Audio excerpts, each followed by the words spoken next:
வணக்கம் நேர்களே, இன்னைக்கு நாம பார்க்கக்கூடிய சிறப்பு பதிவு செவ்வாயினுடைய பெயர்ச்சி. செவ்வாயாகப்பட்டவர் 21ஆம் தேதி ஜூன் மாதம் மேஷ ராசியிலிருந்து ரிஷப ராசிக்கு பயிற்சி ஆகிறார். காலபுருஷனுக்கு 2ஆம் இடத்திற்கு பயிற்சி ஆகிறார்.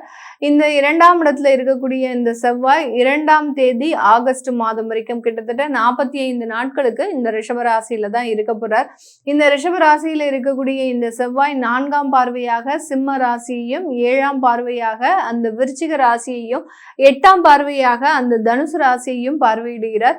இந்த செவ்வாயினுடைய பெயர்ச்சி நிறைய பேருக்கு ஒரு விதமான ஒரு யோகத்தை கொடுக்க போகுது. ஏன்னா 4ஆம் இடத்துல இருக்கக்கூடிய அந்த கேது பகவானை பார்க்கறதுனால அங்காரக கேது யோகம் அப்படின்னு சொல்லக்கூடிய அந்த யோகம் ஏற்பட போகுது.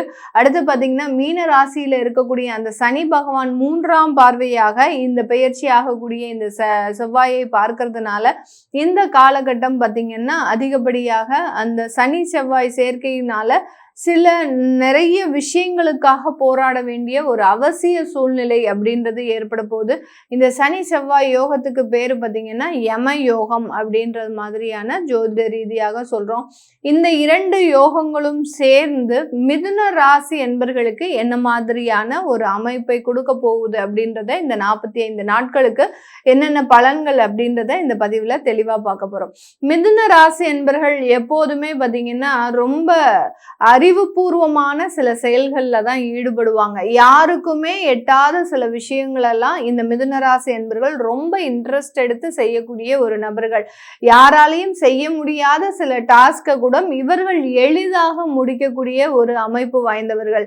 எல்லாருக்குமே பேசுறதுக்கு தயங்குறாங்க அப்படின்னா அந்த இடத்துல ரொம்ப ஹானஸ்டா அதே மாதிரி ரொம்ப தைரியத்தோடு பேசக்கூடியவர்கள் நம்ம மிதுன ராசி என்பர்கள். அந்த மாதிரியாக அந்த சோஷியல் இம்பேக்ட் அப்படின்றது பார்த்தீங்கன்னா இந்த மிதுன ராசி என்பவர்களுக்கு அதிகப்படியாக இருக்கும். அதே மாதிரி ஒருத்தருக்கு ஹெல்ப் பண்ணணும், ஒருத்தரை நல்லா வாழ்ந்து அவங்கள பார்க்கணும், அவர்களோட சந்தோஷமாக இருக்கணும், குடும்ப உறவுகள் எல்லாருமே ரொம்ப நிம்மதியான ஒரு வாழ்க்கையை அனுபவிக்கணும், ரொம்ப என்ஜாயபிளா இருக்கணும். எல்லாருமே பார்த்தீங்கன்னா இந்த மிதுன ராசி என்பவர்கள் நினைக்கக்கூடிய ஒரே ஒரு விஷயம் பார்த்தீங்கன்னா எல்லாருமே ரொம்ப ஃப்ரெண்ட்ஷிப்போடைய ரொம்ப என்ஜாயபிளா லைஃப்பை நடத்தணும் அப்படின்னு நினைக்கக்கூடியவர்கள் தான் இந்த மிதுன ராசி என்பர்கள்.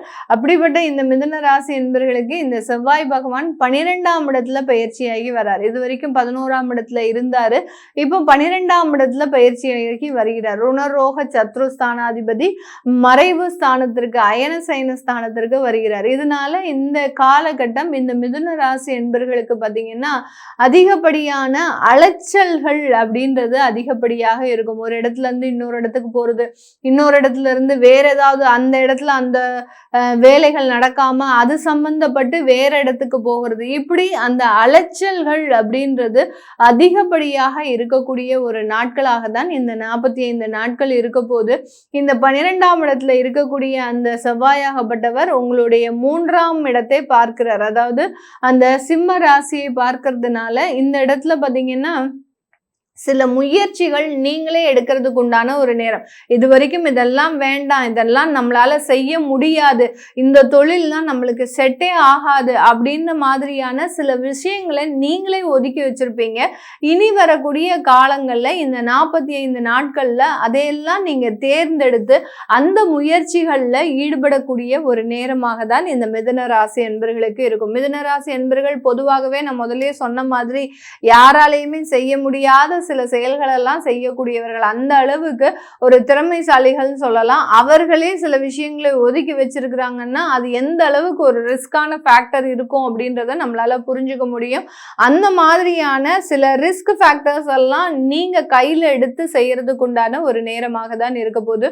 தொழில் சார்ந்த விஷயத்துல நிறைய ஒரு வளர்ச்சிகள் இருக்கும். இதுல பாத்தீங்கன்னா எக்ஸ்போர்ட் தொழில்கள் பாத்தீங்கன்னா 2 மடங்காக லாபங்களை அடைவதற்குண்டான ஒரு வாய்ப்புகள் அப்படின்றது இந்த மிதுன ராசி என்பர்களுக்கு இருக்கு. ஏன்னா அந்த 10ஆம் இடத்துல இருக்கக்கூடிய அந்த சனி பகவான் 3ஆம் பார்வையாக அந்த செவ்வாயை பார்க்கறதுனால 12ஆம் இடத்துல இருக்கக்கூடிய அந்த செவ்வாயை பார்க்கறதுனால வெளிநாடு சம்பந்தப்பட்ட தொழில்கள் அதிகப்படியான ஒரு முன்னேற்றத்தை அடைவதற்குண்டான ஒரு நேரமாக இருக்கும். இப்போ நாங்க உள்நாட்டிலேயே தான் செய்யறோம், எங்களுடைய லோக்கல் ஏரியாஸ்ல தான் செய்யறோம், அப்போ நாங்க எங்களுக்கெல்லாம் வளர்ச்சி இருக்காது அப்படின்னு கேட்டீங்கன்னா நீங்க உங்களுடைய கஸ்டமரை எக்ஸ்பேண்ட் எக்ஸ்பேண்ட் பண்றதுக்கு உண்டான சில முயற்சிகள்ல ஈடுபடணும். இப்போ ஒரு சென்னையிலேயே இருக்கிறீங்க, ஒரு தொழில் செஞ்சுட்டு இருக்கிறீங்க, ஒரு ப்ராடக்டை நீங்க சேல்ஸ் பண்ணிட்டு இருக்கிறீங்க அப்படின்னா இந்த காலகட்டம் பார்த்தீங்கன்னா நான் முதல்லயே சொன்ன மாதிரி அதிகப்படியாக அலைச்சல்கள் இருக்கும்.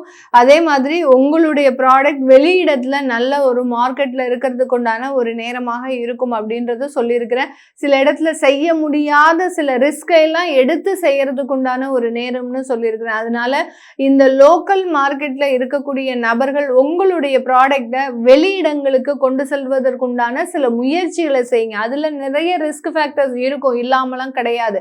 ஆனால் அந்த ரிஸ்கை எடுக்கும் போது அதுல நிறைய வளர்ச்சிகளும் இருக்கிறதுக்கு உண்டான ஒரு நேரமாக தான் இருக்க போகுது. சனி செவ்வாய் சேர்க்கை அப்படின்றது கடினமான உழைப்பு, கடினமான ஒரு முயற்சிகள் எல்லாத்தையும் செஞ்சா கூட அதுல கடைசி பார்த்தீங்கன்னா நல்ல ஒரு உயர்ந்த பதவிகள், உயர்ந்த ஒரு அங்கீகாரங்கள் எல்லாமே கிடைக்கிறதுக்கு உண்டான ஒரு நேரமாக தான் இருக்க போகுது. அரசாங்க உத்தியோகத்துல இருக்கக்கூடியவர்களுக்கு இந்த இடத்துல இடமாற்றங்கள் அப்படின்றது கண்டிப்பாக இருக்கும். இந்த 45 நாட்கள்ல பார்த்தீங்கன்னா அட்லீஸ்ட் உங்க டிபார்ட்மெண்ட்லயே ஒரு இன்டர்சேஞ்ச் பண்றதுக்கு உண்டான ஒரு அமைப்புகள்லாம் இருக்கு. ஆனாலும் அந்த அமைப்புகள்னால நல்ல உயர்ந்த பதவிகளை தான் பெறுவீங்களே ஒழிய பெரிய அளவுக்கு பாதிப்புகள்லாம் அடைய மாட்டீங்க. எவ்வளவுக்கு எவ்வளவு நீங்க பதவிகளை அடைகிறீங்களோ அவ்வளவுக்கு அவ்வளவு அங்க பொறுப்புகளும் அதிகப்படியாக இருக்கும், ஒர்க்லோடும் ஜாஸ்தியா இருக்கும். இது நாள் வரைக்கும் நீங்க ஒரு 5 மணி 6 மணி வரைக்கும் வீட்டுக்கு போயிட்டு இருந்தீங்க அப்படின்னா இனி வரக்கூடிய காலங்கள்ல இந்த 45 நாட்கள்ல இந்த மிதுன ராசி என்பவர்கள் கிட்டத்தட்ட 8 மணிக்கு குறையாமல் நீங்க வீட்டுக்கு போக முடியாது. அந்த அளவுக்கு நேரம் காலம் தெரியாமல் வேலை பார்க்கக்கூடிய ஒரு சிரமமான ஒரு சூழ்நிலை தான். இந்த சூழ்நிலைகள் எல்லாமே நல்ல வளர்ச்சிக்கு உண்டான ஒரு சூழ்நிலையில் தான், யாருமே கவலைப்பட வேண்டாம். ஏன்னா மிதுனராசி என்பர்கள் கேட்கக்கூடிய கேள்வி என்ன அப்படின்னா, எங்களுக்கு எப்போதுமே இந்த மாதிரி தான் இருக்கு, ஆனாலும் எங்களுக்கு ஒரு அங்கீகாரம் அப்படின்றது எங்களுடைய அலுவலகத்துல இல்ல, எப்போ வேலை போகுமோ அப்படின்ற மாதிரியான ஒரு பயமும் கலந்து இருக்கு. இதனால எங்களுக்கு ஏதாவது பாதிப்புகள் வருமா அப்படின்னு கேட்டிங்கன்னா கண்டிப்பாக வராது. இப்போ இருக்கக்கூடிய சில மாற்றங்கள்னால உங்களுக்கு உயர்வுகள் தான் வருமே ஒழிய பெரிய அளவுக்கு பாதிப்புகள் வராது. ஏன்னா இந்த காலகட்டம் மிதுனராசி என்பர்களுக்கு பார்த்தீங்கன்னா உங்களுடைய 2ஆம் இடத்துல குரு பகவான் இருக்கிறாரு, 3ஆம் இடத்தையும் அந்த செவ்வாய் பார்க்கிறாரு, அடுத்து பார்த்தீங்கன்னா 10ஆம் இடத்துல இருந்து 12ஆம் இடத்தை அந்த சனி பகவான் பார்க்கிறாரு. இப்படி அந்த கிரகங்களினுடைய தொடர்பு இருந்துகிட்டே இருக்கிறதுனால எந்த இடத்துல பிரச்சனைகள் வந்தாலும் அதை மீண்டும் எளிதாக சமாளிக்கக்கூடிய ஒரு அமைப்பை இந்த மிதுனராசி என்பர்கள் பெற போறாங்க. வரன்கள் அமையக்கூடிய இடத்துல கொஞ்சம் சிக்கல்கள் இருக்கும், கடன்களும் அதிகப்படியாக வரக்கூடிய ஒரு நாட்களாக தான் இந்த 45 நாட்கள் இருக்க போது. வெளிநாட்டில் இருக்கக்கூடியவர்களுக்கு அங்க வேலை ரீதியான சில தொந்தரவுகள் விலகியும், அடுத்து அங்க ஏதாவது வழக்குகளை சந்திச்சிட்டு இருக்கிறீங்க அப்படின்னா அதுலலாம் சின்ன பிரச்சனைகள், ஏதோ ஒரு சின்ன அளவிலான தண்டனைகள் அப்படின்றது இருக்கிறதுக்கு உண்டான ஒரு நேரமாகவும் தான் இந்த மிதுன ராசி என்பவர்களுக்கு இருக்க போது. இது எல்லாமே நம்ம கோச்சார நிலவரப்படி பலன்களை கணிச்சு சொல்லியிருக்கிறோம். உங்களுடைய சுய ஜாதக திசாபுத்தி பலன்களை பார்க்கணும் விருப்பப்படுறவங்க கீழே இருக்கிற நம்பருக்கு வாட்ஸ்அப்ல அப்பாயின்மெண்ட் வாங்கிட்டு நீங்க கன்சல்ட் பண்ணிக்கலாம். உங்களிடமிருந்து விடைபெறுவது உங்கள் ஆஸ்ட்ரோ பூர்ணா. நன்றி, வணக்கம்.